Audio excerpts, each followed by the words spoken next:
Susan ran down the hallway screaming. Sister Martha was gaining on her very quickly. How was the old nun this fast? Susan's heart was beating so hard she could hear it in her ears.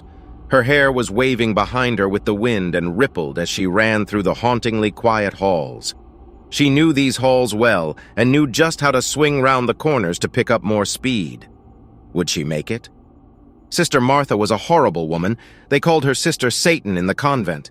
But no one would be caught saying it in front of her, as they mostly likely end up dead. She was known to psychologically torture anyone she had interactions with. The other nuns were also terrified of her and would try to avoid her at any costs.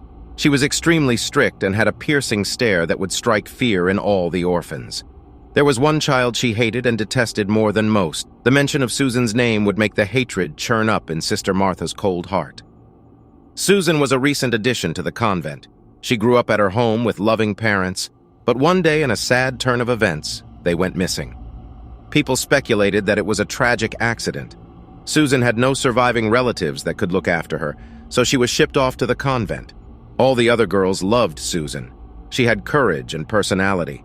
She made lots of them laugh with funny stories and jokes, but the best thing was she was happy against all the odds, and that's what Sister Martha hated the most. There were many incidents that had led up to the fateful moment. Susan had smashed a window with a stick, the horrible crashing sound putting fear in her heart. She had been caught walking on the boundary wall. She had been caught up late at night telling spooky stories after the lights were out. The events were piling up one after the other. One night as the girls were eating dinner, Susan was entertaining everyone with her stories and got into the moment. She was telling a horror story about Sister Martha. Then she blurted it out, Sister Satan. As soon as she had said it, the nun appeared behind her, like the first lightning strike of a powerful storm. Susan felt an evil, ominous presence behind her. It felt enormous. She turned and saw Sister Martha staring at her, not saying a word.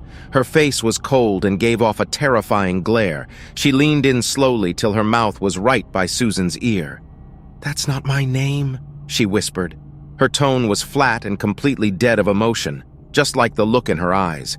The other girls gasped in fear. They would likely be punished as well just for being in the vicinity of her. The nun continued, "You're going to pay for that, you little witch." Susan swallowed her next words like bitter pills, as she knew saying anything would make it worse. Being this close to her was terrifying. The evilness felt like a cold wind in the frozen winter, freezing with hatred. Dinner was over, and Susan and all the other girls went to bed. They were all quiet, and there were no stories tonight. Susan felt like her bed gave her a little comfort, but she knew she could not rely on the light covers to protect her. She had a plan. She would go for it. Run the corridors, tear down the main stairs and out the front door. Then she could climb the main gate and she would be free. Susan's eyes had adjusted to the dark. She peered out from the covers. Then she heard the nun's shoes striking the floor. She shivered as fear started to wash over her. It was time to go. She rolled out of the bed slowly and onto a pillow she had placed on the floor earlier. This wasn't the first time she had to sneak around. Susan hid behind the bed, waiting for the nun to come closer. When Sister Martha was close enough, Susan took a slow, deep, regretful breath in.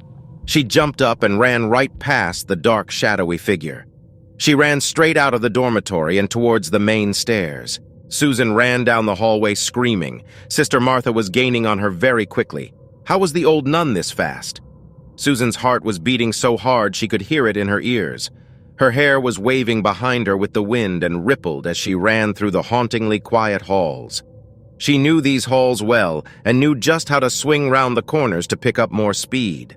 She rounded the corner, turned her head frantically, her flowing hair moving with a delay like she was trapped underwater. Then she saw the side of the nun's head, the left dead eye, then the right, and her body soon followed. A chill ran through Susan's body, and her hair all stood up on end. She ran like she had never run before, her little lungs burning from the exertion of breathing so much so quickly. She let out a shrill scream and continued to push harder. She had to make it. She had to run. Down the stairs now, she ran half the staircase and then jumped the rest, using the banister as a pivot to speed her up. She jumped down the final set of stairs and she looked behind her. No sign of Sister Satan. She could hear footsteps coming from a few flights up. Now was her chance. She bolted for the door. She heard a peculiar sound. It was a crashing sound she had heard before. She didn't have time to dwell on the sounds she thought. Susan was already there, her first obstacle. She unlocked the door and pulled it with all her strength. It was a heavy wooden door as old as the building. It creaked and moaned loudly as it swung open, the sound echoing in the empty halls. Susan dashed down the concrete stairs when she remembered what noise it was. Glass breaking. Maybe Sister Martha had punched out the window while coming down the stairs. Then Susan stopped and gasped something was in front of her. It was black, laying flat on the ground. The nun rose from the ground slowly like thick, evil black smoke. Susan's heart was pounding so hard she could hear it. Sister Satan's eyes were fixed on Susan, grinning with sinister intent. "You thought you could leave without my permission?" she screeched and laughed. Susan, still in disbelief, turned and ran to the left. There was an old tree that leaned on the boundary wall. This time she was a little faster than Sister Satan. The ground was uneven, and it was difficult to run on. She jumped up and grabbed onto the first low branch, the momentum of running helping her pull herself up. One more leap and she would be able to climb onto the wall. Suddenly she felt it the same freezing cold from the dining hall. The nun had grabbed hold of her ankle. It was so cold. It sucked the heat out of her. She kicked with her other leg, but the nun's grip was tight. She kicked and flailed some more. Susan had broken free. Without even pausing to take a breath, she had cleared the wall and was free. But she didn't stop. She needed to find somewhere to hide. She ran and turned to see if evil had followed over the wall. It would only take a moment for Sister Satan to get down to the gate and get through, then run the road along the boundary to get to Susan. The edge of the town was near, and she would be able to hide in many different places. The convent sometimes took walks out to the town, and she knew some of the streets. Susan ducked down the first alley and hid behind some old trash cans. She started to calm her breathing down as she knew it would give her away. Clop, clop, clop, clop. The footsteps were getting louder and louder. Then from her hiding place she saw her, looking more terrifying than ever. Sister Martha turned down the alley and started to look around. The coldness was oozing off her, pouring onto the floor. Her shadow was lit by moonlight. It was long, thin, and seemed to have a presence of its own. It crept up the street and onto the walls. Susan cowered a little. She was expecting it to end. The presence was close to her again, causing anxiety and dread. She heard someone clearing their throat. "Hey, what are you doing here?" Sister Martha sneered at the man and responded, "None of your business, you nosy pig." She then turned away in a whipping motion and continued her search down the next alley. Susan was staying put. She was almost home free. Her next plan was to go to children's services and beg for another place to stay. She took off down the alley into the darkness. She had escaped the evil nun known to all the orphans as Sister Satan. We hope that scared you a little. Remember to subscribe, and check out Creepy Midnight Stories for more.